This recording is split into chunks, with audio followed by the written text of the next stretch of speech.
IPL 2026 ಬಗ್ಗೆ ಬೆಂಕಿ updates ಇದಾವೆ. ಇದ್ರ ಬಗ್ಗೆ ಡಿಸ್ಕಷನ್ ಮಾಡೋದಕ್ಕಿಂತ ಮುಂಚೆ IPL ಫ್ಯಾನ್ಸ್ ಹೊಡೆದು ಬಿಡ್ರಿ ಒಂದು ಫಟಾಫಟ್ ಲೈಕ್ ಮತ್ತು ಸಬ್ಸ್ಕ್ರೈಬ್ ಯಾರಾಗಿಲ್ಲ ಸಬ್ಸ್ಕ್ರೈಬ್ ಮಾಡ್ರಿ. ಇದೇ ರೀತಿಯಾಗಿ IPL ಪ್ರತಿಯೊಂದು ಅಪ್ಡೇಟ್ಸ್ ನ ಕೊಡ್ತಾ ಇದೀನಿ. ಸಬ್ಸ್ಕ್ರೈಬ್ ಮಾಡ್ರಿ ಗುರು ಬೇಗ. ಫಸ್ಟ್ ಅಪ್ಡೇಟ್ ನಾವು Chennai super kings versus SRH ಈ ಒಂದು ಮ್ಯಾಚ್ ಹಂಗಿತ್ತು. ಚೆನ್ನೈ ಸೂಪರ್ ಕಿಂಗ್ಸ್ ಈಸಿಯಾಗಿ ಗೆಲ್ಲುವಂತ ಮ್ಯಾಚ್ ಅನ್ನು ಸೋತಿದ್ದಾರೆ ಬಾಸ್. ಇದಕ್ಕೆ one of the main reason Ruturaj Gaikwad worst captaincy. ಹೆಂಗಪ್ಪ ಅಂದ್ರೆ ನೀವೇ ಥಿಂಕ್ ಮಾಡಿ, ಮ್ಯಾಥ್ಯೂ ಶಾಟ್ಗೆ ಯಾವ ರೀಸನ್ ಮೇಲೆ ನೀವು ಪ್ಲೇಯಿಂಗ್ ಎಲೆವೆನ್ ಚಾನ್ಸ್ ಕೊಟ್ರಿ? ಅದು ನನ್ನ ಕ್ವಶನ್.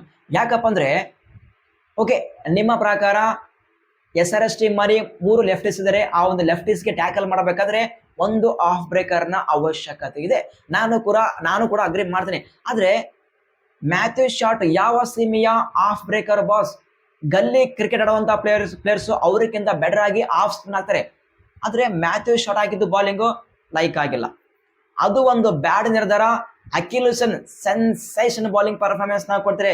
ಲೆಫ್ಟ್ ಇರ್ಲಿ ರೈಟ್ ಇರ್ಲಿ ಅಂತ ಒಂದು ಕ್ಯಾಲಿಬರು ಅಕಿಲ್ ಹುಸೇನ್ ಹತ್ರ ಇದೆ. ಅವರಿಗೆ ಡ್ರಾಪ್ ಮಾಡಿದ್ರಿ ಅದು ವರ್ಷ ನಿರ್ಧಾರ. ಇನ್ನೊಂದೇನಪ್ಪ ಅಂದ್ರೆ ಚೇಜಿಂಗ್ ಅಲ್ಲಿ CSK ಟೀಮ್ ಚೇಜಿಂಗ್ ಅಲ್ಲಿ ಆಯುಷ್ ಮಾತ್ರ ಬೆಂಕಿ ಬ್ಯಾಟಿಂಗ್ ಮಾಡಿದ್ರು, ಗೇಮ್ ಅನ್ನು ಒಂದ್ ಸೈಡ್ ಮಾಡಿದ್ರು.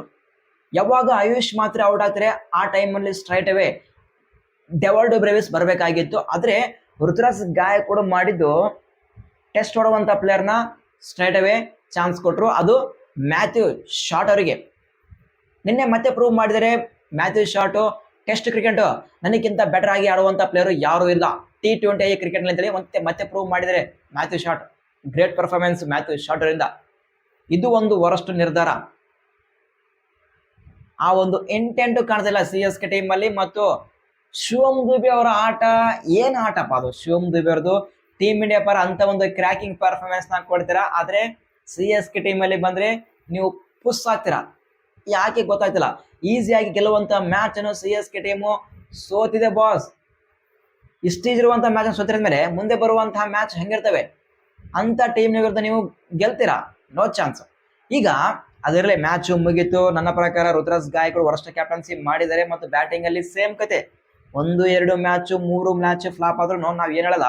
ಆದ್ರೆ ಕಂಟಿನ್ಯೂ ಆಗಿ ಮ್ಯಾಚ್ ಅನ್ನು ಸೋತ್ರೆ ಫ್ಲಾಪ್ ಆಗಿ ಪರ್ಫಾರ್ಮೆನ್ಸ್ ನ ಕೊಟ್ರೆ ಹಾವು ಸುಮ್ನೆ ನಂಬರ್ 3 ಬರಪ್ಪ ಅಂದ್ರೆ ಅದಕ್ಕೂ ರೆಡಿ ಇಲ್ಲ. ಓಪನಿಂಗ್ ಬಂದ್ರೆ ನೀವು ಪರ್ಫಾರ್ಮೆನ್ಸ್ ಬರ್ತಿಲ್ಲ. ನಂಬರ್ 3 ಬಂದ್ರೆ ಆಯುಷ್ ಮಾತ್ರ ಬರ್ತಾರೆ, ಬಡಿ ಆಟ ಆಡ್ತಾರೆ, ಅದು ಕೂಡ ನೀವು ರೆಡಿ ಇಲ್ಲ. ಅಲ್ಲಿ ಕೋಚ್ ಅವರು ಬ್ಯಾಕ್ ಮಾಡ್ತಾರೆ ನಿಮಗೆ, ಇಲ್ಲಪ್ಪ ಗುಡ್ ಪ್ಲೇಯರು, ಅವ್ರು ಇವತ್ತಿಲ್ಲ ನಾಳೆ ಕಮ್ ಬ್ಯಾಕ್ ಮಾಡ್ತಾರೆ.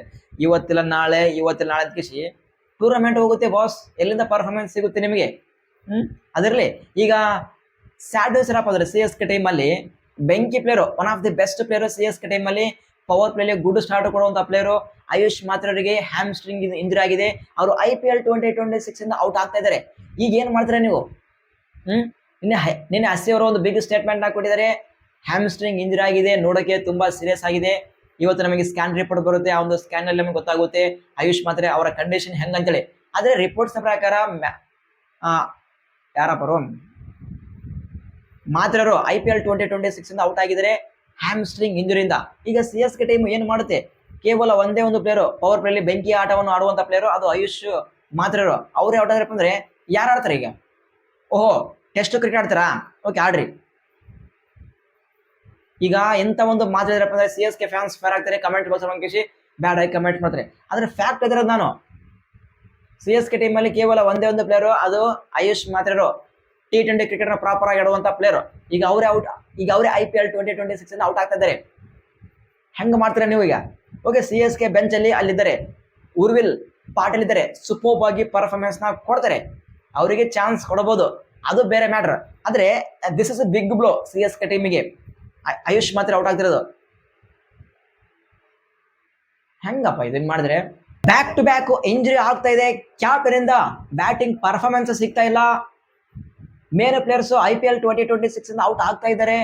ಬೆಂಚ್ ಅಲ್ಲಿ ಟ್ಯಾಲೆಂಟ್ ಇದೆ. ಆ ಒಂದು ಬೆಂಚ್ ಟ್ಯಾಲೆಂಟ್ ನ ಈಗ ಮೇನ್ ಟೈಮ್ ಅಲ್ಲಿ ಯೂಸ್ ಮಾಡ್ತಾರ. ಈಗ ಬೆಂಚ್ ಸ್ಟ್ರೆಂತ್ ನ ಈ ಟೈಮ್ ಅಲ್ಲಿ ಯೂಸ್ ಮಾಡಿದ್ರೆ ಅವರು ಪರ್ಫಾರ್ಮೆನ್ಸ್ ನ ಕೊಡ್ತಾರ. ಅದು ಇಂಟ್ರೆಸ್ಟಿಂಗ್ ಪಾಯಿಂಟ್. CSK ಟೀಮ್ ಮಾಡಬೇಕಾಗಿದ್ದು, CSK ಟೀಮ್ ಒಂದು ಪ್ರಾಪರ್ ಫಿನಿಶರ್ ನ ಆಡಿಸ್ತಾ ಇಲ್ಲ. CSK ಟೀಮ್ ಅಲ್ಲಿ ಪ್ರಾಪರ್ ಫಿನಿಶರ್ ಇಲ್ಲ. ಶಿವಮ್ ದುಬೆ ಪ್ರಾಪರ್ ಫಿನಿಶರ್ ಅಲ್ವೇ ಅಲ್ಲ. ಸಿ ಎಸ್ ಕೆ ಟೀಮ್ ಮಾಡಬೇಕಾಗಿದ್ದು ನೆಕ್ಸ್ಟ್ ಮ್ಯಾಚ್ ಅಲ್ಲಿ straight away Karthik Sharma entry ಕೊಡ್ಲೇಬೇಕು, ಅವರು ಆಸ್ ಎ ಫಿನಿಶರ್ ಆಗಿ ಆಡ್ಲೇಬೇಕು. ಓಕೆ, ನೀವು ಯಾವ ರೀಸನ್ ಮೇಲೆ ಕಾರ್ತಿಕ್ ಶರ್ಮಾ ಅವರಿಗೆ ಆ ಒಂದು ಮಿನಿ ಆಕ್ಷನ್ 14.2 ಕೋಟಿ ಕೊಟ್ಟು ಬೈ ಮಾಡಿದ್ದೀರಿ? ಅವ್ರ ಹತ್ರ ಟ್ಯಾಲೆಂಟ್ ನೋಡಿತಾರವಾ, ಅವ್ರ ಟ್ಯಾಲೆಂಟ್ ನೋಡಿ ನೀವು ಪಿಕ್ ಮಾಡಿದ್ರ. ಈಗ ಚಾನ್ಸ್ ಕೊಡ್ರಿ, ಕೇವಲ 3 ಚಾನ್ಸ್ ಕೊಟ್ಟಿಸಿ ಅವ್ರಿಗೆ ಬೆಂಚಲ್ಲಿ ಕುಡಿಸಿರಿ ಹೆಂಗ? ನೆಕ್ಸ್ಟ್ ಮಿನಿ ಆಕ್ಷನ್ ಇದೆ, ಆಮೇಲೆ ಮೆಗಾ ಆಕ್ಷನ್ ಇದೆ. ಸೊ ಈ ಒಂದು ವರ್ಷ ಅವರಿಗೆ ಟ್ರೈ ಮಾಡಿದ್ರೆ ಅವ್ರ ಹತ್ರ ಕ್ಯಾಲಿಬರ್ ಹೆಂಗೈತಪ್ಪ ಅಂದ್ರೆ ನೀವು ಚೆಕ್ ಮಾಡಬಹುದು. ಈಗ ಅವರಿಗೆ ಬೆಂಚಲ್ಲಿ ಕೂಡಿಸಿದ್ರೆ ಹೆಂಗಪ್ಪ? ಈಗ ಕಾರ್ತಿಕ್ ಶರ್ಮಾ ಅವರಿಗೆ ನೀವು ಸ್ಟ್ರೈಟ್ ಅವೇ ನೆಕ್ಸ್ಟ್ ಮ್ಯಾಚ್ ಅಲ್ಲಿ ಪ್ಲೇಯಿಂಗ್ ಅಲ್ಲಿ ಚಾನ್ಸ್ ಕೊಡ್ಲೇಬೇಕು. ಯಾರ ಪ್ಲೇಸ್ಗೆ ಬಂದ್ರೆ ಮೇ ಬಿ ಸರ್ಫರಾಜ್ ಖಾನ್ ಅವರ ಪ್ಲೇಸ್ಗೆ ಚಾನ್ಸ್ ಕೊಡ್ಲೇಬೇಕಾಗುತ್ತೆ ನನ್ನ ಪ್ರಕಾರ.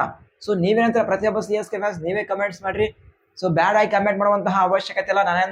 ನಾನೇನಿಲ್ಲಿ ಬ್ಯಾಡ್ ಆಗಿ ಮಾತಾಡಲ್ಲ, ಇರುವಂತಹ ಫ್ಯಾಕ್ಟ್ ನ ಮಾತಾಡಿದ್ದೀನಿ ಅಷ್ಟೇ ಹೊರತಾಗಿ ಬ್ಯಾಡ್ ಆಗಿ ಯಾವತ್ತು ನಾ ಯಾವ ಟೀಮ್ ಬಗ್ಗೆ ಮಾತಾಡಲ್ಲ ಬಾಸ್. ಇರುವಂತಹ ಫ್ಯಾಕ್ಟ್ ನ ಮಾತಾಡ್ತೀನಿ ಅಷ್ಟೇ.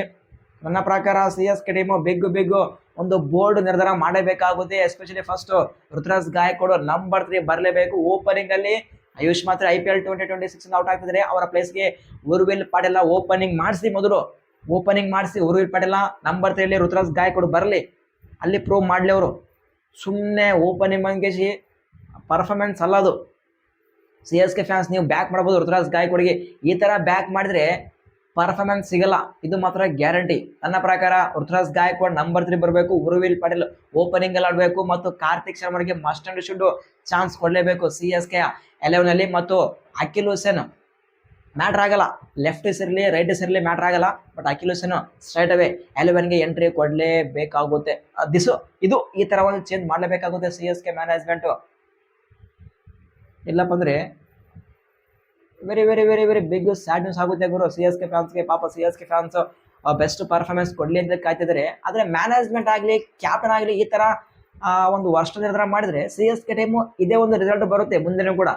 ಈಗಲೇ ಚೇಂಜ್ ಮಾಡಲೇಬೇಕು, ಈಗಲೇ ಒಂದು ಬೋರ್ಡ್ ನಿರ್ಧಾರ ಮಾಡಲೇಬೇಕಾಗುತ್ತೆ C S K management. So C S K fans ನೀವೇ ಕಮೆಂಟ್ಸ್ ಮಾಡಿ, ಸಿ ಎಸ್ ಕೆ ಏನೆಲ್ಲ ಚೇಂಜ್ ಮಾಡಬೇಕು, ಯಾವೆಲ್ಲ ಬೋರ್ಡ್ ನಿರ್ಧಾರ ಮಾಡಬೇಕಂತ ನೀವೇ ಕಮೆಂಟ್ಸ್ ಮಾಡಿ. ನಾವು ಕಮೆಂಟ್ ಬಾಕ್ಸ್ ಮತ್ತೆ ಡಿಸ್ಕಷನ್ ಮಾಡೋಣ. ನೆಕ್ಸ್ಟ್ ಅಪ್ಡೇಟ್ ನಾವು KKR ಟೀಮ್ ಬಗ್ಗೆ ಡಿಸ್ಕಷನ್ ಮಾಡೋಣ. KKR fans good news. ಆದ್ರೆ ಈ ಟೈಮಲ್ಲಿ ಗುಡ್ ನ್ಯೂಸ್ ಒಂದು ಏನ್ ಮಾಡ್ತೀರಿ ನೀವು? ಯಾಕಂದ್ರೆ ಆಲ್ಮೋಸ್ಟ್ IPL 2026 ಔಟ್ ಆಗ್ತಿದ್ದೀರಾ. ಏನ್ ಮಾಡ್ಬೇಕು? ಗುಡ್ ನ್ಯೂಸ್ ಅಂತ ಹೇಳ್ತೀರಾ? ಏನಿಲ್ಲ ಬಾಸ್, ಮತೇಶ್ ಪತ್ರನ KKR ಕ್ಯಾಂಪ್ಗೆ ಜಾಯ್ನ್ ಆಗಿದ್ದಾರೆ. ಗುಡ್ ನ್ಯೂಸ್ ಇದು. ಆದ್ರೆ ಪರ್ಫಾರ್ಮೆನ್ಸ್ ಕೊಡಬೇಕು KKR. ಏನು ಪರ್ಫಾರ್ಮೆನ್ಸ್ ಅದು? ಬ್ಯಾಟಿಂಗ್ ಅಲ್ಲಿ ಸ್ಟ್ರಾಂಗ್ ಬ್ಯಾಟಿಂಗ್ ಡಿಪಾರ್ಟ್ಮೆಂಟ್ ಇದೆ KKR ಟೀಮ್ದು. ಆದ್ರೆ ಎಂತ ಒಂದು ವರ್ಸ್ಟ್ ಪರ್ಫಾರ್ಮೆನ್ಸ್ ಕೊಡ್ತಾರೆ ನಾನಂತರೂ ಇಮೇಜಿನ್ ಮಾಡಿಲ್ಲ. ಅಂತ ಒಂದು ವರ್ಸ್ಟ್ ಪರ್ಫಾರ್ಮೆನ್ಸ್ ನ ಕೊಟ್ಟಿದ್ದಾರೆ KKR ಟೀಮು. ಏನಾದ್ರು KKR ಮ್ಯಾನೇಜ್ಮೆಂಟ್ ಕ್ಯಾಪ್ಟನ್ಸಿನ ಚೇಂಜ್ ಮಾಡ್ತಾರೆ ಅಂತ ಅದು ಇಂಟ್ರೆಸ್ಟಿಂಗ್ ಪಾಯಿಂಟ್. ಸಾಕಷ್ಟು ಟ್ರೆಂಡ್ ಆಗ್ತಿದೆ. KKR management mid of the season ಅಲ್ಲಿ ಕ್ಯಾಪ್ಟನ್ಸಿ ಚೇಂಜ್ ಮಾಡ್ತಾರೆ ಅಂತೇಳಿ. ಬಟ್ ನೋಡಮ್ಮ ಏನಾಗುತ್ತೆ, ಮುಂದೆ ಇನ್ಫಾರ್ಮೇಶನ್ ಬರುತ್ತೆ. ಆ ಒಂದು ಇನ್ಫಾರ್ಮೇಶನ್ ಬಂದಾಗ ನಾನು ನಿಮಗೆ ಶೇರ್ ಮಾಡ್ತೀನಿ, ಟೆನ್ಷನ್ ಬೇಡ, ನಾನು ಇದೀನಿ, ಎಲ್ಲ ಇನ್ಫಾರ್ಮೇಶನ್ ಕೊಡ್ತೀನಿ. ನೆಕ್ಸ್ಟ್ ಅಪ್ಡೇಟ್ ನಾವು RCB ಟೀಮ್ ಬಗ್ಗೆ ಡಿಸ್ಕಷನ್ ಮಾಡೋಣ. ಓಕೆ, RCB ಫ್ಯಾನ್ಸ್ ಜಾಸ್ತಿ ಟೆನ್ಷನ್ ಆಗ್ತಿದ್ದಾರೆ. ನನ್ನ ಪ್ರಕಾರ RCB ಫ್ಯಾನ್ಸ್ ಟೆನ್ಷನ್ ಪಡುವಂತಹ ಅವಶ್ಯಕತೆ ಇಲ್ಲ. ಏನಾಗಿದೆ? ಏನೂ ಆಗಿಲ್ಲ. ನಿನ್ನೆ ಆಲ್ಮೋಸ್ಟ್ ಗೆಲ್ಲುವಂತ ಮ್ಯಾಚ್ ಅನ್ನು ಸೋತ್ವಿ, ಅದು ಮ್ಯಾಟರ್ ಆಗಲ್ಲ. ಪರ್ಫಾರ್ಮೆನ್ಸ್ ಬ್ಯಾಟಿಂಗ್ ಇಂದ ಬಾಲಿಂಗ್ ಇಂದ ಬರ್ತಾ ಇದೆ, ಅದ್ರ ಬಗ್ಗೆ ನೋ ಟೆನ್ಷನ್. 1 ಮ್ಯಾಚ್ 2 ಮ್ಯಾಚ್ ಸೋತ್ರೆ ಮ್ಯಾಟರ್ ಆಗಲ್ಲ, ಡೆಫಿನೆಟ್ ಆಗಿ ಕಮ್ ಬ್ಯಾಕ್ ಮಾಡ್ತಾರೆ. ಆದ್ರೆ ಇಂಟ್ರೆಸ್ಟಿಂಗ್ ಪಾಯಿಂಟ್ ಜಾಶ್ ಹೆಜಲ್ವುಡ್ ಅವರ ಬಗ್ಗೆ ನಾವು ಮಾತಾಡ್ಲೇಬೇಕು. ಯಾವಾಗ ಆ ಒಂದು ಇಂಜರಿ ಆಯ್ತು, ಆ ಒಂದು ಇಂಜರಿಯಿಂದ ಕಮ್ ಬ್ಯಾಕ್ ಮಾಡಿದ್ರು, ಆ ಕಮ್ ಬ್ಯಾಕ್ ನಮ್ಗೆ ಲೈಕ್ ಆಗ್ತಿಲ್ಲ. ಹೆಜಲ್ವುಡ್ ಅಂದ್ರೆ ಆ ಒಂದು ಫೈರ್ ಪವರ್ ಪರ್ಫಾರ್ಮೆನ್ಸ್ ಇರುತ್ತೆ. ಆದ್ರೆ ನಿನ್ನೆ ಪರ್ಫಾರ್ಮೆನ್ಸ್ ನನಗಂತೂ ಲೈಕ್ ಆಗಿಲ್ಲ ಬಾಸ್. ಆ ಒಂದು ಕ್ಯಾಲಿಬರ್ ನ ಮ್ಯಾಚ್ ಮಾಡ್ತಾ ಇಲ್ಲ ಹೆಜಲ್ವುಡ್. ಸೋನು ಅವರು ಕಮ್ ಬ್ಯಾಕ್ ಮಾಡಲೇಬೇಕು. ಐ ಡೋಂಟ್ ನೋ ಏನಾಗಿದೆ ಗೊತ್ತಿಲ್ಲ, ಹೆಜಲ್ವುಡ್ಗೆ ವರ್ಸ್ಟ್ ಆಗಿ ಪರ್ಫಾರ್ಮೆನ್ಸ್ ನ ಕೊಡ್ತಾ ಇದ್ದಾರೆ. ಆಸ್ ಸೂನ್ ಆಸ್ ಪಾಸಿಬಲ್ ಅವರು ಬೇಗ ಫಾರ್ಮ್ಗೆ ಎಂಟ್ರಿ ಕೊಡಲೇಬೇಕು. ಕೇವಲ ಒಂದೇ ಒಂದು ಕನ್ಸರ್ನು, ಅದು ಹೆಜಲ್ವುಡ್ ಅವರ ಫಾರ್ಮು. ಲಾಸ್ಟ್ ಮ್ಯಾಚ್ LSG ವಿರುದ್ಧ ಸೂಪರ್ ಆಗಿ ಬಾಲಿಂಗ್ ಪರ್ಫಾರ್ಮೆನ್ಸ್ ನ ಕೊಟ್ಟಿದ್ರು. ಅದಕ್ಕಿಂತ ಮುಂಚೆ ಫಸ್ಟ್ ಮ್ಯಾಚ್ ಅಲ್ಲಿ ಅಂತ ಪರಿ ಪರ್ಫಾರ್ಮೆನ್ಸ್ ಕೊಟ್ಟಿಲ್ಲ. ಹಾಗೆ ನಿನ್ನೆ ಕೂಡ ಬ್ಯಾಡ್ ಆಗಿ ಪರ್ಫಾರ್ಮೆನ್ಸ್ ನ ಕೊಟ್ಟಿದ್ದಾರೆ. ಇದೇ ಒಂದು RCBಗೆ ಮೇನ್ ಕನ್ಸರ್ನು. ಇನ್ನೊಂದು ಬ್ಲಾಕ್ ಡ್ರ್ಯಾಗನ್ ರೊಮಾರಿ ಶಫಲ್ ಅವರ ಬಗ್ಗೆ ಮಾತಾಡಲೇಬೇಕು. ಬ್ಯಾಟಿಂಗ್ ಅಲ್ಲೂ ಅಂತ ಪರಿ ಕ್ಯಾಲಿಬರ್ ತೋರಿಸ್ತಾ ಇಲ್ಲ, ಮತ್ತು ಬಾಲಿಂಗ್ ಅಲ್ಲೂ ಕೂಡ ವರ್ಸ್ಟ್ ಆಗಿ ಬಾಲಿಂಗ್ ಆಗ್ತಾ ಇದ್ದಾರೆ. ಸೊ ಇದು ಒಂದು ಕನ್ಸರ್ನ್ ಇದೆ. ಮತ್ತು ಇನ್ನೊಂದು interesting point, Jitesh Sharma completely out of touch ಅಲ್ಲಿ ಇದ್ದಾರೆ ಜಿತೇಶ್ ಬೈ. ಸೊ ಲಾಸ್ಟ್ ವರ್ಷ ಎಂತ ಪರ್ಫಾರ್ಮೆನ್ಸ್ ನ ಕೊಟ್ಟಿದ್ರು ಜಿತೇಶ್ ಶರ್ಮಾ, ಅಂತ ಒಂದು ಪರ್ಫಾರ್ಮೆನ್ಸ್ ನ ನಾವು ಎಕ್ಸ್ಪೆಕ್ಟ್ ಮಾಡ್ತಿದ್ವಿ, ಬಟ್ ಪರ್ಫಾರ್ಮೆನ್ಸ್ ಸಿಗ್ತಿಲ್ಲ. ಸೊ ಸೋನು ಹೆಜಲ್ವುಡ್ ಆಗ್ಲಿ ಮತ್ತು ಬ್ಲ್ಯಾಕ್ ಡ್ರ್ಯಾಗನ್ ಆಗಲಿ ಮತ್ತು ಜಿತೇಶ್ ಶರ್ಮಾ ಇವರಿಂದ ಪರ್ಫಾರ್ಮೆನ್ಸ್ ಬೇಕು RCBಗೆ. ಹೋಪ್ ಮಾಡಮ್ಮ ಮುಂದೆ ಬರುವಂತ ಮ್ಯಾಚ್ ಅಲ್ಲಿ ಈ 3 ಪ್ಲೇಯರ್ಸ್ ಒಂದು ಒಳ್ಳೆ ಪರ್ಫಾರ್ಮೆನ್ಸ್ ಮಾಡ್ಲಿ ಅಂತೇಳಿ. ಬಟ್ RCB ಫ್ಯಾನ್ಸ್ ಜಾಸ್ತಿ ಟೆನ್ಷನ್ ಆಗುವಂತ ಮಾತಿಲ್ಲ ಬಾಸ್, ಯಾಕಂದ್ರೆ ಸೂಪರ್ಬ್ ಆಗಿ ಬ್ಯಾಟಿಂಗು, ಬಾಲಿಂಗು ಮತ್ತು ಫೀಲ್ಡಿಂಗ್ ಕೂಡ ಇದೆ. ನಿನ್ನೆ ಬ್ಯಾಡ್ ಮ್ಯಾಚ್ ಅಷ್ಟೇ, ಬಟ್ ಡೆಫಿನೆಟ್ ಆಗಿ ನೆಕ್ಸ್ಟ್ ಮ್ಯಾಚ್ ಅಲ್ಲಿ ಒಂದು ಒಳ್ಳೆ ಪರ್ಫಾರ್ಮೆನ್ಸ್ ಕೊಡುತ್ತೆ, ಬ್ಯಾಕ್ ಆಗ್ತಾರೆ ಎಲ್ಲಾ players. But interesting point, Jitesh Sharma bat ಇಂದ ರನ್ಸ್ ಬರಬೇಕು ಮತ್ತು ರೊಮೊರೆ ಶಫರ್ಡ್ ಇಂದ ವಿಕೆಟ್ಸ್ ಬರಬೇಕು. ಇಲ್ಲಪ್ಪ ಅಂದ್ರೆ ಅಲ್ಲಿ ಬೆಂಚ್ ಅಲ್ಲಿ ಇದ್ದಾರೆ ಯಾರು RCBಯ ಫೇವರೇಟ್ ಜಾಕೋಬ್ ಬೆಥೆಲ್ ಇದ್ದಾರೆ, ಅವರು ಎಂಟ್ರಿ ಕೊಡಬೇಕಾಗುತ್ತೆ. ಬಟ್ ಮ್ಯಾನೇಜ್ಮೆಂಟ್ ಒಂದು ರಿಸ್ಕಿ ನಿರ್ಧಾರ ಮಾಡಲೇಬೇಕಾಗುತ್ತೆ, ಯಾಕಂದ್ರೆ ಜಾಕೋಬ್ ಬೆಥೆಲ್ ಎಂತ ಒಂದು ಒಳ್ಳೆ ಫಾರ್ಮ್ ಅಲ್ಲಿ ಇದ್ದಾರೆ, ಅವರಿಗೆ ಚಾನ್ಸ್ ಕೊಟ್ರೆ ಬೆಸ್ಟ್ ಅಂತ ನನಗೆ ಅನ್ಸದೆ. ಬಟ್ ಆದ್ರೆ ರೊಮೊರೆ ಶಫರ್ಡ್ ಒಂದು ಎಕ್ಸ್ ಫ್ಯಾಕ್ಟರ್ ಪ್ಲೇಯರ್, ಸೊ ಆ ಒಂದು ರೀಸನ್ ಮೇಲೆ ನಾನು ಅವರ ಪರ್ಫಾರ್ಮೆನ್ಸ್ ಗೋಸ್ಕರ ಕಾಯ್ತಿದ್ದೀನಿ. ನೋಡಮ್ಮ ಏನಾಗುತ್ತೆ ಏನಂದ್ರೆ ನೆಕ್ಸ್ಟ್ ಮ್ಯಾಚ್ ಅಲ್ಲಿ RCBಯ ಪ್ಲೇಯಿಂಗ್ 11 ನಲ್ಲಿ ಏನೆಲ್ಲ ಚೇಂಜ್ ಆಗಬೇಕು, ಪ್ರತಿಯೊಬ್ಬ RCB ತಪ್ಪದೆ ಕಮೆಂಟ್ಸ್ ಮಾಡಿ, ನಾವು ಕಮೆಂಟ್ ಬಾಕ್ಸ್ ಮತ್ತೆ ಡಿಸ್ಕಷನ್ ಮಾಡೋಣ. ನೆಕ್ಸ್ಟ್ ಅಪ್ಡೇಟ್, ನಮ್ಮ ಇಂಡಿಯನ್ ಟೀಮ್ ಬಗ್ಗೆ ಕೆಲವೊಂದು ಇಂಟ್ರೆಸ್ಟಿಂಗ್ ಅಪ್ಡೇಟ್ಸ್ ಇದಾವೆ. ಫಸ್ಟ್ ಅಪ್ಡೇಟ್, ಅಜಿತ್ ಅಗರ್ಕರ್ ಅವರ ಬಗ್ಗೆ ಮಾತಾಡಬೇಕು. ಆಕ್ಚುಲಿ ಅವರ ಕಾಂಟ್ರಾಕ್ಟ್ ಇದೇ ವರ್ಷ ಜೂನ್ ಅಲ್ಲಿ ಎಂಡ್ ಆಗ್ತಾಯಿತ್ತು, ಬಟ್ ಈಗ ಅವರ ಕಾಂಟ್ರಾಕ್ಟ್ ನ ಎಕ್ಸ್ಟೆಂಡ್ ಮಾಡಿದರೆ ನೆಕ್ಸ್ಟ್ ವರ್ಷ 2027 ಜೂನ್ಗೆ ಅವರ ಕಾಂಟ್ರಾಕ್ಟ್ ಎಂಡ್ ಆಗುತ್ತಾ ಇದೆ. ನೆಕ್ಸ್ಟ್ ಅಪ್ಡೇಟ್, ಇದ್ರ ಬಗ್ಗೆ ನಾನು ಇನ್ಫಾರ್ಮೇಶನ್ ಕೊಟ್ಟಿದ್ದೀನಿ. Shreyas Iyer all set T20I India team ನ ಪರ ಕ್ಯಾಪ್ಟನ್ಸಿ ಮಾಡುತ್ತಾ ಇದ್ದಾರೆ. ಹೊಸ ಕ್ಯಾಪ್ಟನ್ ಆಗಿ ನಮ್ಮ BCCI ದವರು ಶ್ರೇಯಸ್ ಅಯ್ಯರ್ಗೆ ಅಪಾಯಿಂಟ್ಮೆಂಟ್ ಮಾಡಲಿದ್ದಾರೆ. ಇದು Times of India big report ನ ಮಾಡಿದೆ. ಈಗ ಸೂರ್ಯ ಕುಮಾರ್ ಯಾದವ್ ಅವರ ಕತೆ ಏನಾಗುತ್ತೆ ನಮಗೆ ಮುಂದೆ ಇನ್ಫಾರ್ಮೇಶನ್ ಬರುತ್ತೆ. ಏನಾದ್ರು ನಮ್ಮ ಮ್ಯಾನೇಜ್ಮೆಂಟ್ ಸೂರ್ಯಗೆ ಡ್ರಾಪ್ ಮಾಡ್ತಾರ ಅಥವಾ ಆಸ್ ಎ ಪ್ಲೇಯರ್ ಆಗಿ ಬ್ಯಾಕ್ ಮಾಡ್ತಾರ, ಅದು ಇಂಟ್ರೆಸ್ಟಿಂಗ್ ಪಾಯಿಂಟ್. ಸೊ ನಿಮ್ಗೆ ಏನ್ ಅನಿಸ್ತದೆ, ಸೂರ್ಯಗೆ ಡ್ರಾಪ್ ಮಾಡಬೇಕಾ ಅಥವಾ ಆಸ್ ಎ ಬ್ಯಾಟರ್ ಆಗಿ ಅವ್ರಿಗೆ ಕಂಟಿನ್ಯೂ ಮಾಡಬೇಕಾ? ಕಮೆಂಟ್ಸ್ ಮಾಡಿ, ನಾವು ಕಮೆಂಟ್ ಬಾಕ್ಸ್ ಮತ್ತೆ ಡಿಸ್ಕಷನ್ ಮಾಡೋಣ.